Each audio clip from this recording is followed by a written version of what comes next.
Are you dreaming of a charming cottage garden, but you only have a small space? Well, that's no problem. With the right plants, clever layering, and a few design tricks, you can create a lush, romantic retreat even in the smallest of spaces. In this video, I'll show you how to bring that storybook garden feel to your patio, balcony, or small garden space. No sprawling countryside needed. I'll even share some tips for gardening on a windowsill. And stay tuned until the end, because I will be designing a terrace garden with you in real time. Hi, I'm Anna Fable, and I'm really excited about this video because balcony gardening is how I got started many years ago. I now garden on about 3.5 acres in the Green Mountain state of Vermont, and I specialize in cottage gardening. And before we get in, please like this video if you enjoy this kind of gardening content, and please consider subscribing if you're not already. It really does help us out. It's just my husband and I doing these videos, and it really does help out our little channel. So let's dive right in. So cottage gardens are perfect for small spaces because they really combine the best of all worlds. You know, you have your beautiful ornamental plants, your flowers, your beautiful foliage plants sitting side by side with your edibles. So you have delicious fruit and vegetables and herbs to pick from your garden all year long. And cottage gardens, because there's so many different types of plants, they provide season-long interest. But for any garden, I think the important thing is really knowing yourself, knowing how much time you want to dedicate to your gardening space, and knowing what you love, which kind of fruit and vegetables you love to eat, and which flowers just really speak to you. This is a great way of making your small space feel really like it's your own. So yes, you want to grow what you love, but first things first, with any gardening project, you just need to know your space. Now, luckily for many of us gardening on a balcony, you get to control the soil. So you don't need to know if it's acidic or what the texture of the soil is like, because you're controlling that. You're the one who's putting that soil in those pots. So, say you love blueberries and you want to grow blueberries, but in a big garden, you might have alkaline soil or a soil that doesn't really promote the health of blueberries. Well, you can add some soil acidifier or do a compost that has a lot of acidity in it to get the best blueberries that you possibly can in a small space. So let's take soil out of the equation because that's something that you can control. The real thing you want to think about here in terms of knowing your space is the aspect. Now, what are gardeners talking about when they're talking about what's the aspect of your space?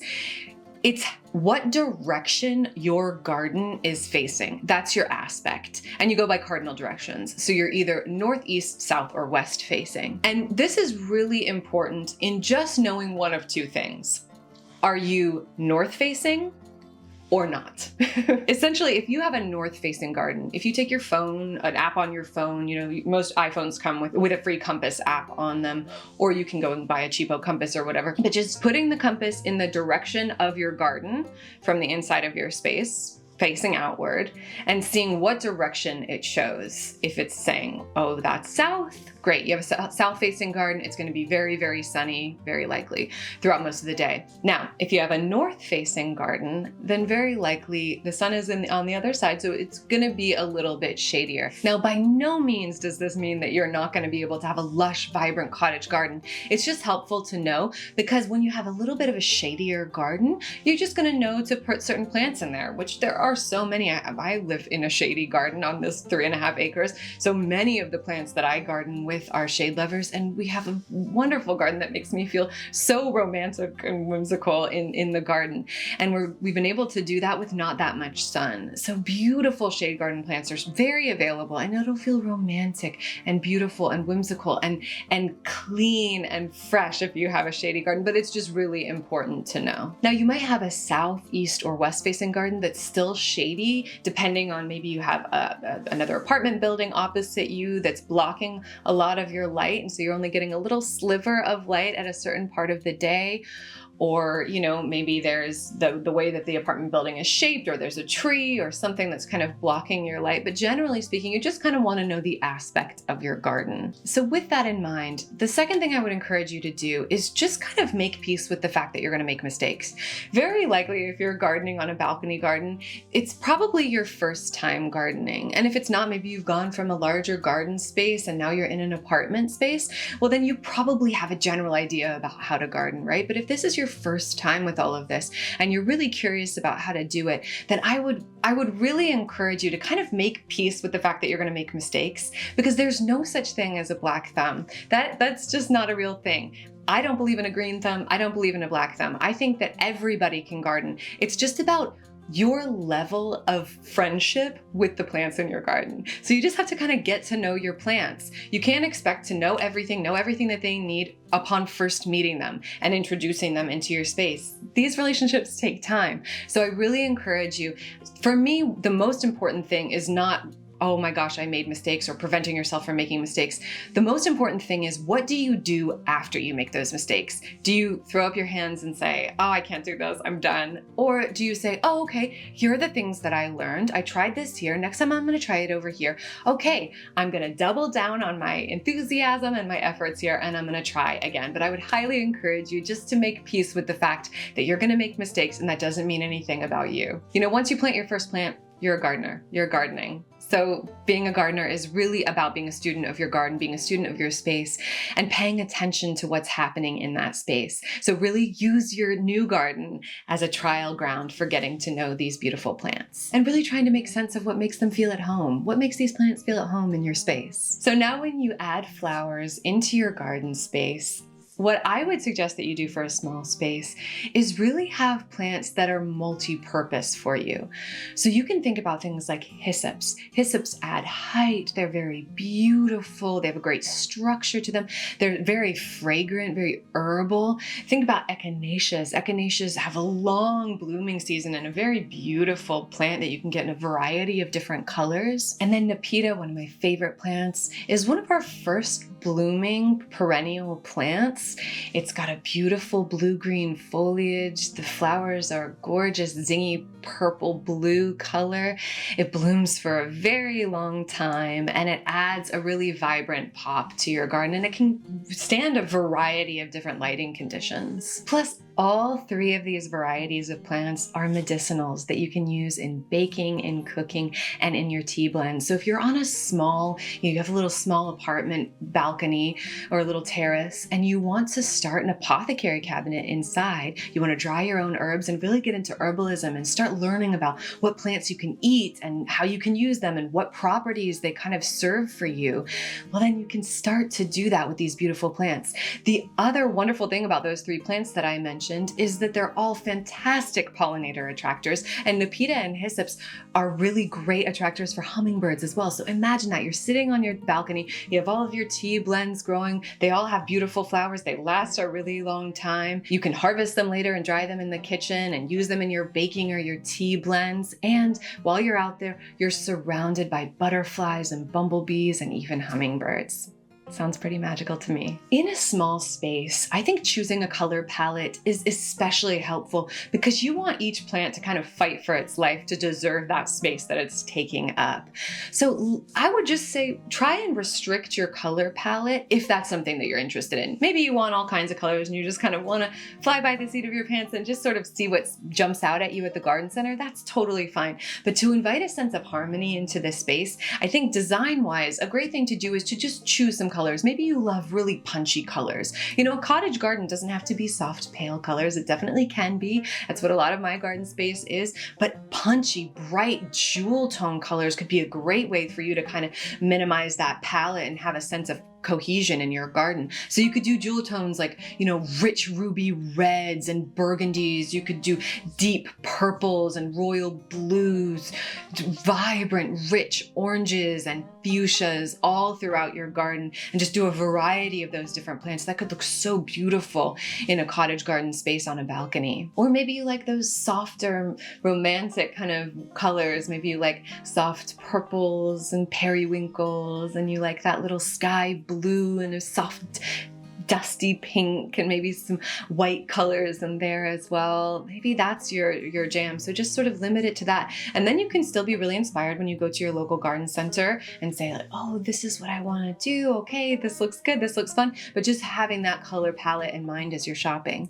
And hey, maybe you want to do an entirely white garden. Maybe you want to do a moon garden, or what's my favorite is a twilight garden. I think a twilight garden is fantastic for an apartment space if you work during the day day, and you're really going to be enjoying your outdoor space in the dusk, in the evening, because a twilight garden is a space where all of the colors in the garden, all of the flowers in the garden are you choose the last flowers that your eye can see as the day sort of fades into night. So the last colors that are visible to our eye in the evening, these are whites and ivories, creamy yellows, soft purples. All of those are going to be fantastic for a twilight garden. Another aspect of a twilight garden that's going to be so fantastic is that twilight gardens really focus on late night pollinators.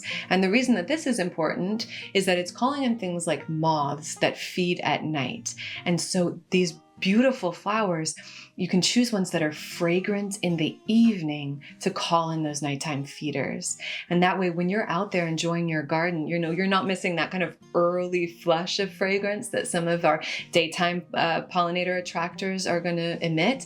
But now you're having the evening scents. You're not missing any of that fragrance. So that could be fantastic. There are a lot of varieties of jasmine that's the first one that comes to my mind, that are fantastic for that. But maybe you just want to do blue. Maybe you want to do purple. Whatever it is, just try it out, test it out, and see how you feel. And maybe try out annuals for the first year and just see how they perform in your gardening space. That way you don't have to make a big commitment to these larger plants or some of these perennials that come back year after year. So speaking of annuals, if you are a beginner, I would suggest that you get a lot or most of your plants for this year as little plugs from your local garden center, or even little 4-inch cans from your garden center. I think when you're starting a new hobby, the best thing to do is to have some quick wins.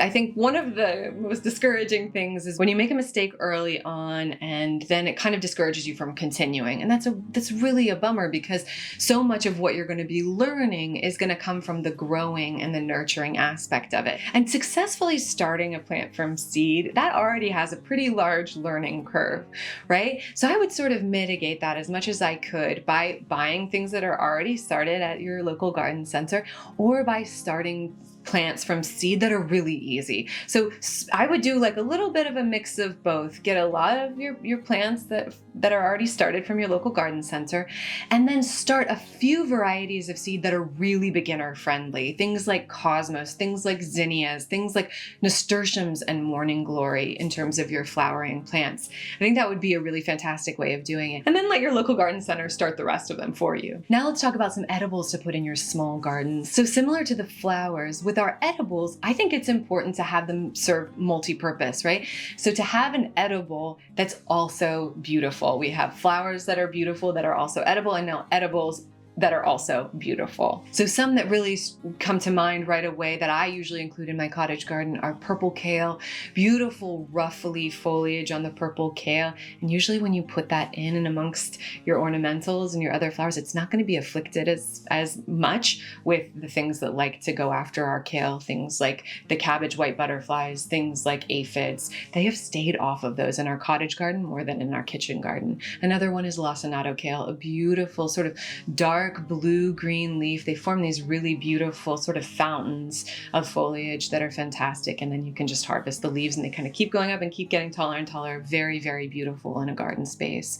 Another one is purple or red cabbage. Gorgeous. They look like giant roses, giant rosettes. They're very, very beautiful. Some of them have sort of a blue ribbing to them. Some of them have a little pink kind of lining. They can be so, so gorgeous. So I would definitely do red cabbage, and you can put those on little pots on your terrace. And then we have eggplants, nice fuzzy foliage with a beautiful purple flower. And then the eggplants themselves are so fascinating and interesting looking. And then beans and peas, which can grow and give you beautiful vertical interest. And a lot of those have gorgeous flowers. You can get beans as well that are a variety of different colors. Last year I grew a bunch of different varieties of climbers all together on the same tripod, and I had purple, yellow, green, a little stripy sort of pink and white bean growing all together. And those, both the flowers and the beans themselves, the pods, can look really gorgeous in your gardening space. And peas can have stunningly beautiful flowers, and they're also edible as well. And then in your gardening space, if you have a smaller space, you might not want to grow an indeterminate tomato. An indeterminate tomato just keeps growing indeterminately. It's just going to keep growing. As long as you don't cut it and you keep, it has the space to grow, it will just keep growing. A determinate tomato has a determined height and sort of shape to it, size and shape to it. So that's the difference between those two varieties. You could get some sort of a hybrid. A determinate tomato typically will bloom and bear fruit for just a shorter period of the season than an indeterminate tomato, which will grow indeterminately and will flower indeterminately and just kind of go throughout the entirety of the season. But you can get a hybrid of these two, so you have a smaller statured plant that will bloom and bear fruit throughout the entire season. We did this on our patio, on our little porch, in a hanging basket, and that's a fantastic way of doing it because they look beautiful, these little cherry tomatoes just sort of tumbling out of the hanging basket and flowering all throughout the year. The hummingbirds actually came to the flowers on our tomatoes as well, which was really interesting. And then just having a variety of different heights of plants, different heights and different shapes of the plants, the structure of the plants, and also the leaves of the plant and the flowers of the plant. So in terms of height, think tripods with, beans and peas growing on them, or morning glory and nasturtiums.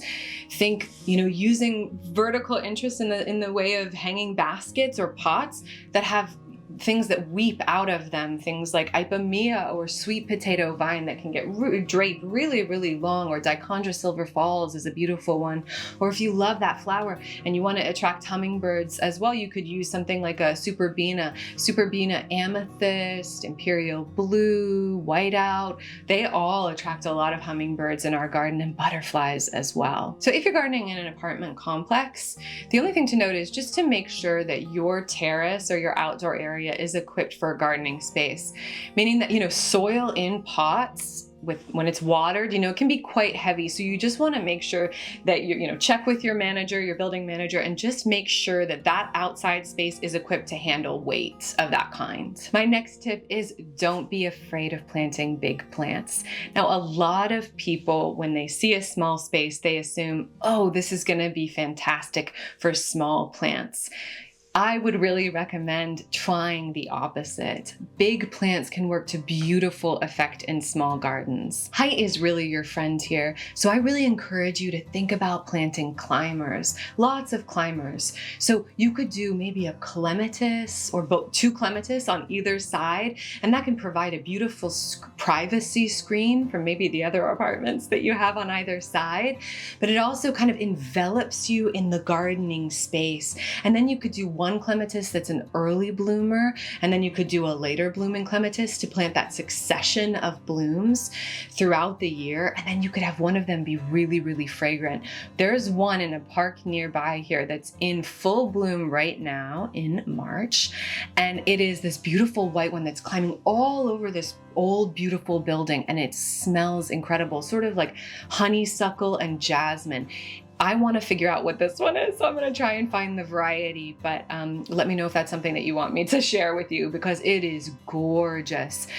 And you could do something like that, and that way you just softening the edges, softening this space, and really making yourself feel kind of cocooned in all of this beautiful foliage and interest. Other things like bananas in large pots. You can have ornamental bananas that are just there for this gorgeous giant foliage that just looks so healthy and pristine in a garden space. That can be a wonderful sort of accent on either end of your kind of creating a picture frame for you. Then you have your climbers, let's say climbing up and around, maybe they're climbing across. If you have a little railing on your balcony, having the climbers kind of climb across that, a couple of giant bananas in pots on either side. Gorgeous symmetry, a beautiful picture frame. If you have, let's say you have a view that you're looking out at your balcony, you can use that to sort of frame that borrowed landscape, borrowing the landscape, softening the edges so it looks like from the inside as you're looking out at your apartment, out at the window, out at your terrace, it just looks like the view kind of continues and your garden is just part of this bigger landscape. You could do big, giant dinner plate dahlias in a small space, and that really makes your space feel so joyful, and it really stands out. Like I said, a lot of us just sort of assume that if we put a lot of smaller things, a lot of things with smaller leaves or smaller flowers in a small space, that that's going to make it look and feel, right, and to scale in that space. But really what that can end up looking like, a series of small leaves in a small space and small flowers, it can look a little bit scattered. But big things in a small space just fill it up in this very abundant, gorgeous, interesting way. It kind of makes you think that there's always something around the corner, which makes the space feel bigger, softening the lines on the outside, softening the edges with plants, with those climbers, with big tall things, with hanging baskets, so that the picture that you're creating is very, very wide and soft. And so you can almost feel like it just keeps going on and on and on. So if you're in a shadier garden, then things like hostas and ferns and pulmonaria, those have those broader leaves, and those can be really beautiful. If you're in a sunnier garden, bananas and cannas have really broad leaves that are gorgeous. If you have the space for it, a shrub could be really, really fun to play with that height and interest. Something like a cotinus or a smoke bush.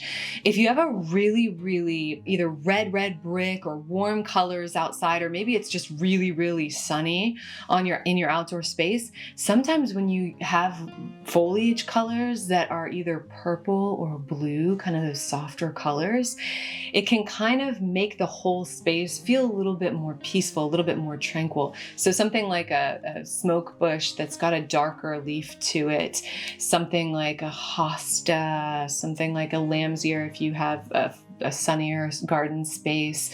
Those are just fantastic for that, really providing that different interest of color. A black mundo grass could be gorgeous. You could do a boom chocolata geranium, which also has a dark foliage, but it also blooms with these beautiful periwinkle flowers. Geraniums are one of my favorite plants of all time. So that could be a fantastic sort of addition to your gardening space, just to make it feel more peaceful, a little bit more tranquil outside. Whereas if you have a really sunny, bright space and then you have a lot of reds and a lot of yellows in terms of foliage, sometimes that can make it feel even hotter and kind of everything feels a little bit warmer. So it's just sort of about what you're wanting to call into your gardening space. But those softer colors, blues, and sort of those purpley foliage colors are going to make this space feel a little bit more peaceful. And for that example, you could use sedum as well. There are some black, darker foliage sedum that could be gorgeous in a pot. Sedum is so beautiful in a pot. And you could use an autumn joy sedum as well for that sort of blue-green foliage.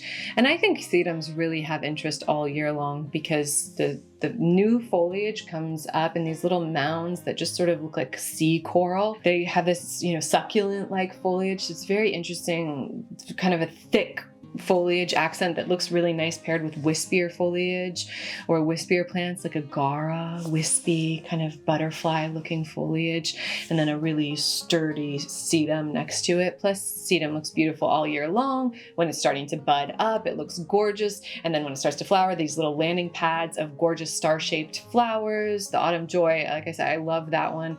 I use that repeated throughout my cottage borders. And they work so well in pots. I love it. And then you can leave them up through the winter, and they are just beautiful with a little dusting of frost or snow on top of them. Very, very beautiful sort of year-round interest. And they provide that you can get them in a darker color. You can get, they come in these beautiful, soft, kind of blue-green colored glaucous foliage in the garden as well. Next up, I want to talk about some tips for pots and containers. So if you're growing on your terrace or on your balcony or patio, then very likely you're going to be growing in pots and containers. And so the first thing I would suggest is just get a really soft, light, fluffy potting mix. Putting garden soil in containers is not a great idea because it really compacts very easily. And you don't want that. Plants want free, very loose, very free soil so that their roots can very easily kind of move through it. And because the space is confined, right? They can't just spread out as long as far as they want to. You really want to make it easy for them to have access to all the nutrients in that soil. Putting some fertilizer in your soil soil when you plant them is going to be great, and regularly fertilizing them. You can do that for your perennials at the start of the season, and that can be a great way to just give them some nutrients right to start off. A lot of plants don't need any fertilizer at all. A lot of succulents, sedums, and things like that aren't going to need any fertilizer. So just make sure that you're sort of learning about the plants that you're putting in the garden space. Ask your local garden center, or ask me down below, or ask each other, and you can kind of use the space to check those things out. But yeah, for the contents of the pots, just make sure you have a light, fluffy potting mix. And then as far as the containers themselves, like I said, I love cottage gardening. There's something so whimsical and free and kind of wild about it. But that's why in a cottage garden space that's all a container garden, I really like to use a lot of cohesion with the containers themselves. So having that sense of everything is within the same family. So let's say you get terracotta pots, or you're going to do wicker pots, or wooden kind of pots, or stone. Anything like that you want to do, having them in the same family is just going to give it a more cohesive kind of look. But hey, if you're like, oh, I love shopping for pots, it's one of my favorite hobbies is going out and shopping for pots, I hear ya. So maybe try and choose a color palette for your pots in the same way that we spoke about choosing a color palette for your plants and your flowers. Try choosing a color palette for your pots, maybe blues. Tons of blue pots. And so you can get in every variety, every different tone of blue, but you have all blue pots, for example. Or let's say you like a more contemporary garden, then maybe you have blacks and whites, all black and white, and you have all of these different pots. The one thing I would say for your garden space is that even if you want to go out and paint all of your pots a different color, I think that can look so eclectic and interesting and very artistic. But no matter what, I would highly recommend that you do a variety of different shapes and sizes. A tall, narrow pot for some really beautiful vertical interest. Maybe you put in a tall, narrow pot, maybe you put a fountain grass. So it just looks like this long, tall umbrella of interest in your garden, and have, short, stout, kind of round pots that you can maybe put something like a salvia or a gaura you can see the majority of the plant from growing up, so it looks more like plant. You can put that next to the one that's more pot at the bottom. So it just sort of changes up the angles design-wise as you're looking at the space. And then a few little pots that are brimming over with herbs, a large rectangular pot that's just brimming over and has this abundant look with all types of heights, and you're creating almost a garden within this one container. Can look fantastic, and that really takes over as a dramatic feature in your garden. Maybe it's up against one wall and you have all of these different layers. The kind of standard way that people recommend that you set up a pot in a container, although you can do it in any way you want to, but the way that kind of is very design-wise easy to kind of follow as a map is to have a pillar, a tall plant in the center, or it can be off center, but something that's going to be kind of that tall structural element. So a pillar, it's also called a thriller. Some people call it a thriller, but a pillar. A filler is going to be something that's going to sort of fill in that in-between area. You can use a really floriferous plant for this, something like a supertunia or a verbena, a petunia, something like that, that's just going to fill in with a lot of flowers and a lot of that floral interest and color interest. And then you have a spiller. So a pillar, a filler, and a spiller. And then the spiller is going to be something that's just going to cascade down and out your plant. Things like sweet potato vine, dichondra silver falls, things like wire vine, periwinkle. There are tons of different spillers that you can use. You can even use petunias as your spiller as well. Those can spill really beautifully if you get like a supertunia vista, that'll spill beautifully out of your pot as well. But that's sort of the setup, and you hear about that a lot, but that's the reason why. It's just design-wise so that you have something tall, something in the middle, and then something that spills down. But you can play around with that. Put all fillers, put all spillers, put all pillars, and just see what feels best for you in that space. And since you're gardening in pots, you can use individual pots to be one of those elements. So one of your pots could be, the whole thing is taken up with your pillar. So you could just have a long, tall plant that's in the center. Then next to that, you could plant a pot up that's going to be your filler with all of these different flowers kind of next to it. And then maybe your next pot is going to be your spiller, and that's going to be the one that just has some spillers in it. Ipomoea, dichondra, things, ivy, things that kind of spill down. And then you want to just make sure that you have a variety of different heights. Some people go into their outdoor space and they think, okay, yeah, I'm just going to go and get a bunch of small terracotta pots and I'll put them at the bottom and then I'll fill them with different plants. And what you're doing, you can do that for sure, but what you're doing is you're just sort of reducing the visual landscape of your outdoor space. What you want to do is you want to expand it, because in a small space, we really want to think about tricks to expand design-wise. So what you can do is you can create, hanging baskets, things that are hanging, vertical interest with, a trellis coming up either side that has something growing up it, cucumber, zucchini, things like that. So you have things vertically, you have things hanging, you have things, like a pillar growing upward. You have all of these different accents and elements, and it's just a beautiful way of expanding that outdoor landscape. Again, using that borrowed view, if you have that available to you, if you have a beautiful view of anything, a golf course outside of your space, using all of these different elements to kind of emphasize that outdoor feel, so that when you're out in your outdoor space on your little balcony, it really does feel like your own little bit of heaven, that you're part of this greater landscape. And then once you have all those elements, then you have the elements of big leaves, wispy plants, small delicate flowers all clumped together in like a salvia, and then large dinner plate dahlias right next to it that just provide that big impact of color and interest. Dahlias are also edible as well, so that's your bang for your buck right there. And if you're having a hard time kind of visualizing how this space could look, Arthur Parkinson is a fantastic reference for this. I will try to leave a link of a resource down below that you can check out some of his spaces, because wow, so inspiring, incredibly inspiring, of just how to create this big impact, a cottage garden feel in a small space. Arthur Parkinson. If I haven't linked any of that, please remind me down below. I might forget, so please do let me know down below. And then in addition to that, to the different containers, different sizes, different shapes, and having a cohesion of maybe the same material that they're made out of, like terracotta, or the same color. If you want to do a bunch of different types of pots, but having them in the same kind of color family, maybe it's gray, maybe it's a soft brown, whatever that is for you that makes sense in your space with your style of gardening.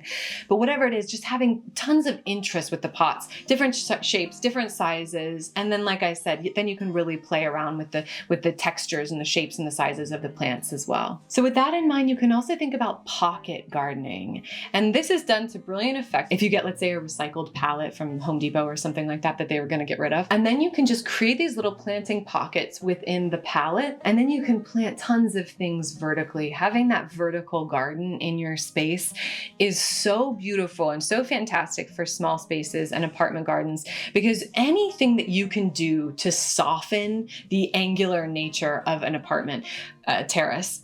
So many balconies that I've been in or lived in with apartments with balconies, it's very angular. It can look very and feel very industrial when you're out there. So it's not very inviting. So anything you can do to soften that, kind of blur the edges with the plantings, soft climbers climbing along a really kind of harsh railing, or an angular structure on either side, growing something really tall and giving it lots of height. Or, with that tall, narrow pot that we talked about, maybe having a purple fountain grass at the top of that, putting that in front of, let's say, an electrical box, something that feels very industrial, that's taking up very valuable space in your small outdoor space.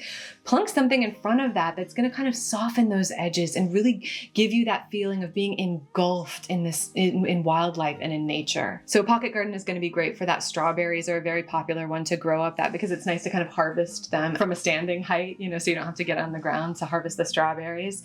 That's a really great one. But you can really do anything for this. We were in Avignon in January, and there was, in the big square that was just around the corner from where we were staying, there was a huge vertical garden. It was a wall garden that was on the side of this market. And it was exquisite. And this was in the middle of winter. So I'm so excited to see what it looks like in season, because it was gorgeous. So you could plant if you have just choose to do a pocket garden, which is just a fun DIY project. Very often in apartments, we're not able to do that much DIY. So doing a little pocket garden in your apartment, filling up the little spaces with soil. There are tons of different tutorials on it, so I won't bore you with that.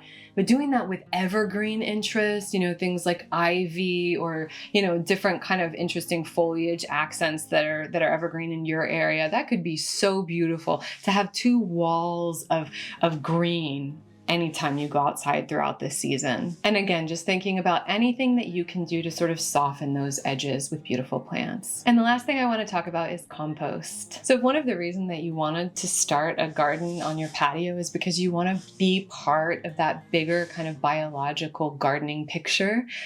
Then composting is a great way to do that. And the way that I would suggest that you do it, now you can buy a little composting kit for your house. I think they're kind of expensive, so let me know if you have tried that, but that's something that you can do for your apartment.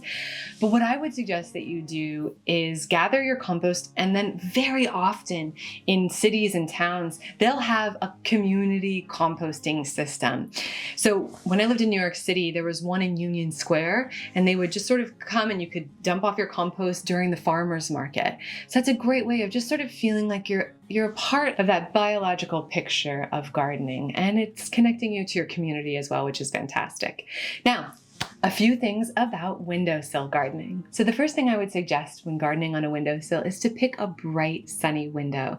This is really helpful if you're wanting to grow a lot of edibles and things like that. It can be just so helpful to get them as much nutrients as they can while still on the indoors. So grab some small pots, and then just make sure that you have trays underneath your pots, and make sure that the trays have a coating on them. It's usually a glaze or a coating on the dish or the tray itself that goes underneath the pot. But this is really helpful because otherwise you'll get a little ring, or you can start to get some water damage or mold in a circle around those pots, underneath the pots. And then just plant up your favorite herbs and flowers.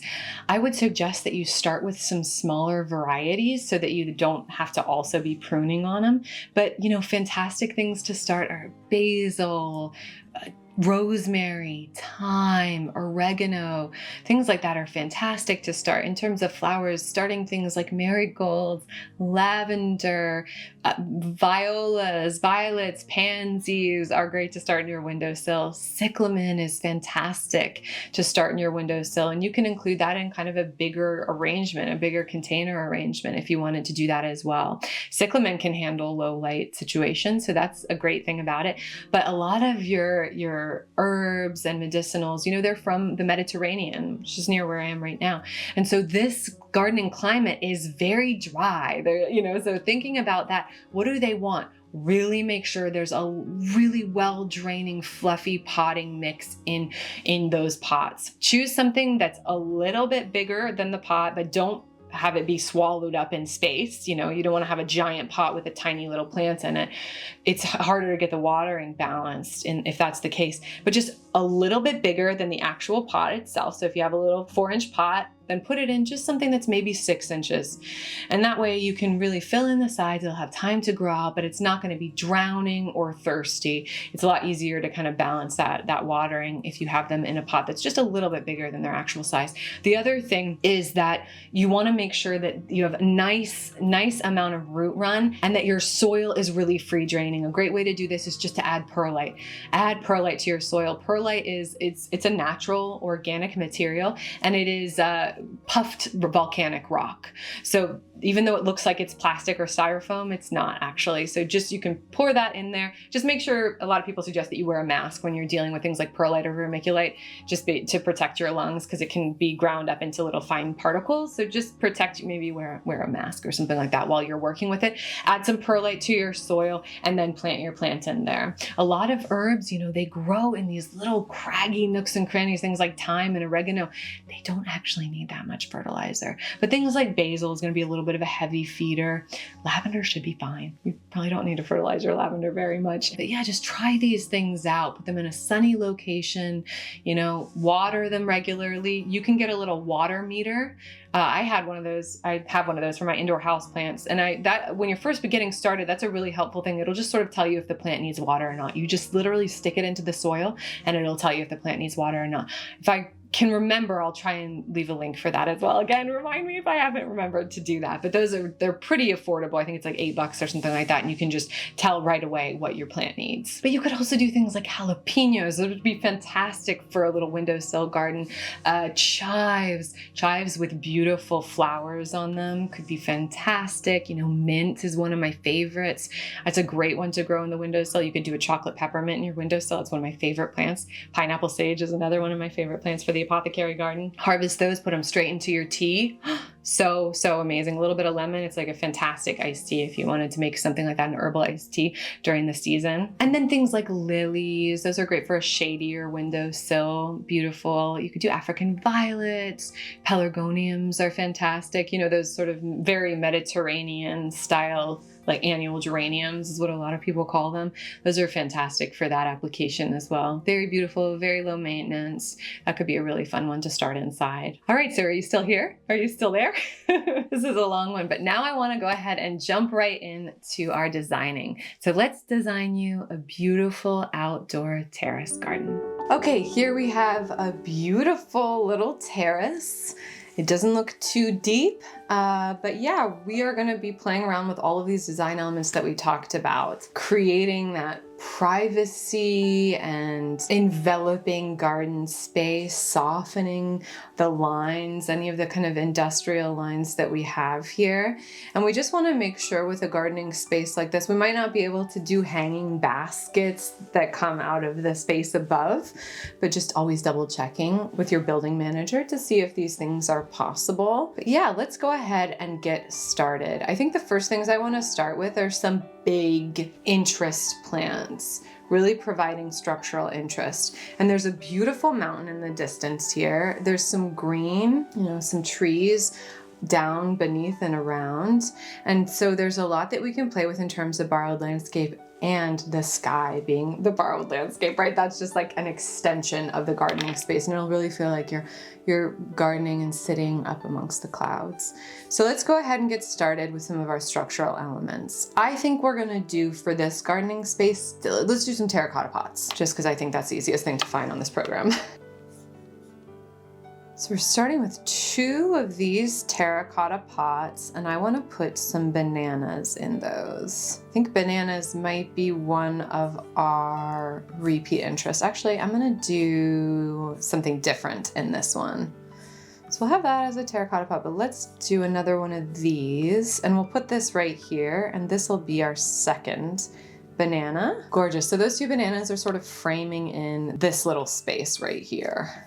So we're just kind of framing those in there. And again, great potting mix in these. All right, so let's do something. We talked about a cotinus. Let's do a salvia right there. So that'll be a beautiful way of attracting wildlife, and kind of softening this little corner here, but you still have that beautiful view of the mountains beyond. Gorgeous. And see how that just sort of softens that edge and just makes it sort of feel like the garden kind of continues. If you wanted to really make the garden feel like it continues, you could also match the color of whatever container you have to, this looks like a wooden deck, so you could do wooden containers or something like a basket weave that's a similar color.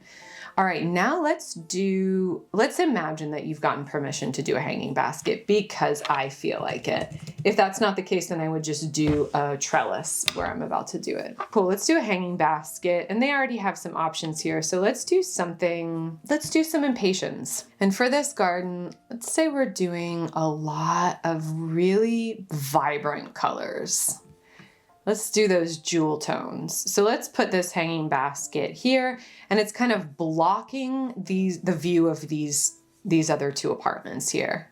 And so we could imagine that you have one here, and we could imagine that you have one on the other side as well. That's very similar. So that fuchsia color, the purple of the salvia, very, very beautiful. Gorgeous. Should I cheat it and make it look like you have some here and just kind of put it like that, like it's coming down on this side? You know what I mean? Does that look strange?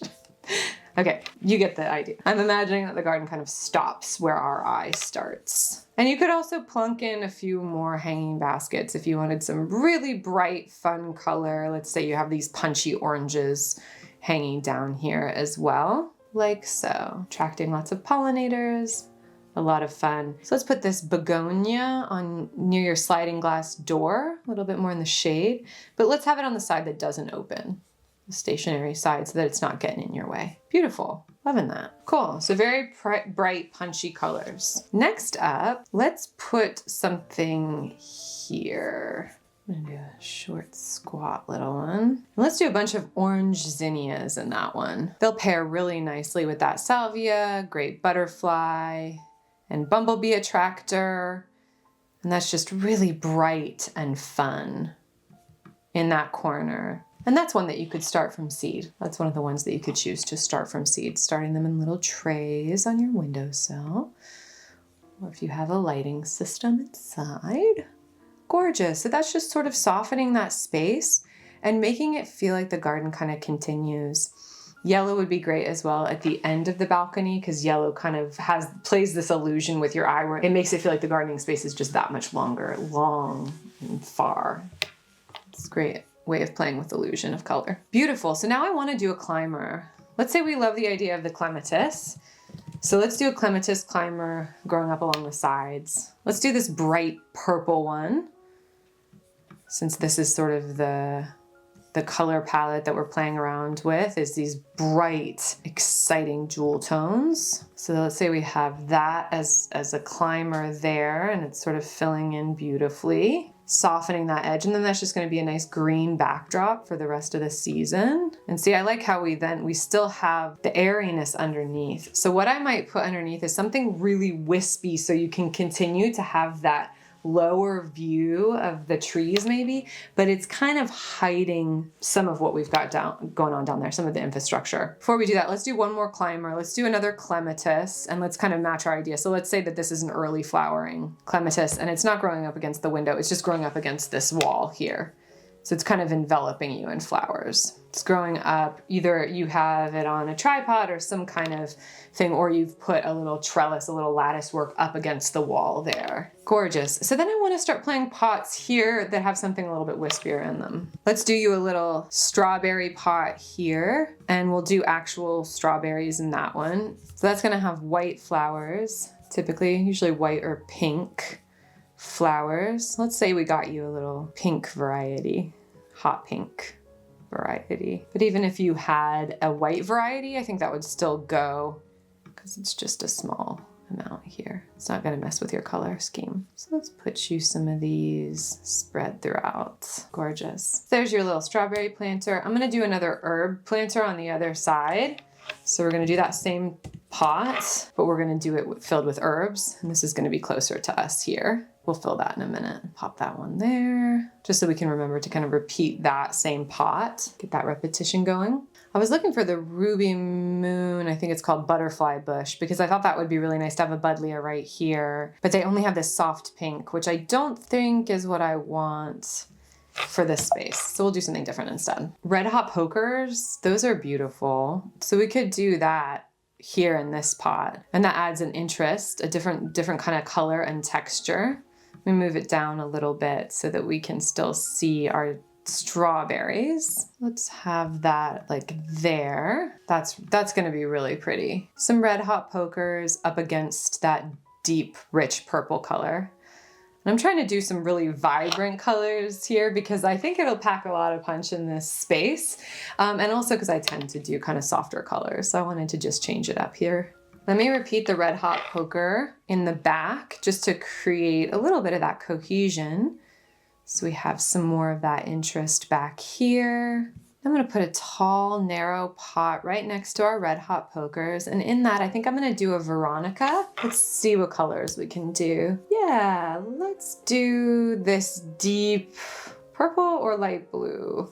Let's do the blue. So we'll have that sort of spires of plants. I just kind of want to have some more interest there that you can, it's still having a wispy enough effect where you can see underneath. But maybe we want to do a different structure right next to the red hot poker so it's not exactly the same. That's kind of what I'm feeling. All right, let's do the Veronica here and let's pop something different next to that. So this tall, narrow pot with the Veronica coming out. And then let's do something different next to there. I still want something that has some airiness to it. So let's do some cosmos. Let's see if they have some really vibrant cosmos. Yes, chocolate cosmos. Chocolate cosmos are so fun because they smell like chocolate. Excellent.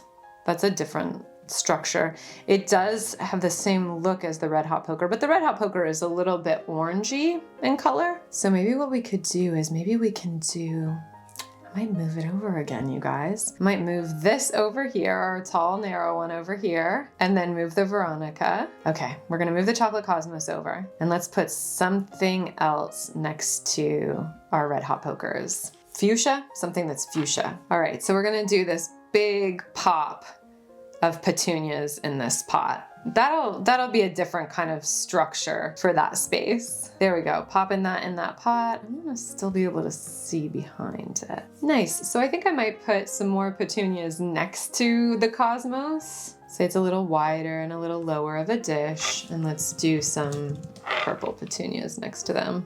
There, that's gonna look really fun.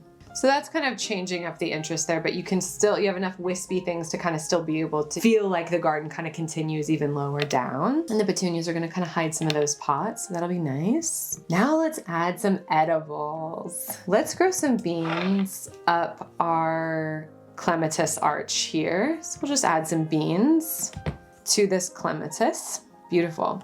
So you're gonna be able to harvest some beans there. Let's add some herbs to this pot. I'm gonna start with some lavender at the top. We're gonna have some oregano coming out. We're gonna have some thyme. It's about time. And let's do us some basil against the kind of thinner foliage of the other ones. This is gonna look really nice to have some basil coming out there. Gorgeous. So that's our little herb container. That'll look really, really nice. Then let's do some terracotta pots with some really beautiful cabbages. Ideally, this would be a red cabbage, but they don't have this as part of the program. So we're just gonna use this little green cabbage. If it was red, it would pair really nicely with the rest of those kind of greener things. Then we're gonna have this kale that's in bloom. This looks like a purple kale that's gone to seed. But that's really pretty. I like those yellow flowers. Yes, yes, yes. I wanna do a tripod of peas up the back here. So let's just imagine that we've got some kind of a little trellis work on this end. And we're just gonna put some peas growing up the sides here. So just imagine you have some sort of really tall, narrow little thing that you're just kind of plunking in the back there. And let's say you got a beautiful variety of pea back there. The magnolia pea has a really beautiful flower.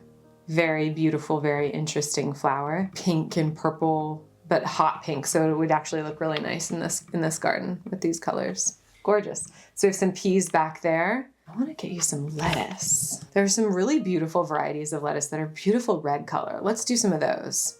Little red lettuce here in that spot. I love lettuce, and especially if it's a cut and come again lettuce, that's fantastic for a container garden because you can just harvest the leaves that you need for dinner that night, and then it doesn't hurt the plant at all. This is looking very nice. Let's give you some place to sit. You don't want to be standing in this beautiful garden. I want to give you a couple of these little fold-up chairs because I think they're pretty cute. And that way, if you need to store them away during a storm or something like that, it's easy. Plus, I think some of these other chairs that they have here for this program, they look a little bit maybe too formal for this space. I want something that feels a little bit more fun. So because those chairs have a lot of leg happening, there's a lot of like angular stuff happening with those legs. I would prefer to have something solid for the table in between you two, you and your friend. So something solid, you could, having something that's like a planter and a thing, or, just something tall and solid. I'm not really finding one here, but let's take a planter, let's take some kind of container and let's turn it upside down and see if that can work as a table. All right, bear with me. I don't know if this is gonna work, but imagine that it's something like that. You want something that's providing like a solid block, and it doesn't have to be super big, just something to, you always want to have something to put your drink on. All right, now let's tuck that back. Cool. Too many legs, we just want something solid. So imagine that's just like a solid table there. A little small table that again is easy to tuck away. Heck, it could be an overturned trash can. All right, that's pretty nice. You have edibles, you have ornamentals, you have perennials, you have climbers, you have lots of tropicals, Mediterranean plants, lots and lots of fun stuff. You're using the borrowed landscape. It does feel like you're floating amongst the clouds. Very vibrant colors, but again, you could do this with really soft, pale colors. But just imagine sitting out there, you know, the sweet smells of the lavender, the chocolate cosmos are right in front of you. You've got different flower and leaf structures playing around there. You know, you could do more of that with maybe some hostas down underneath the clematis.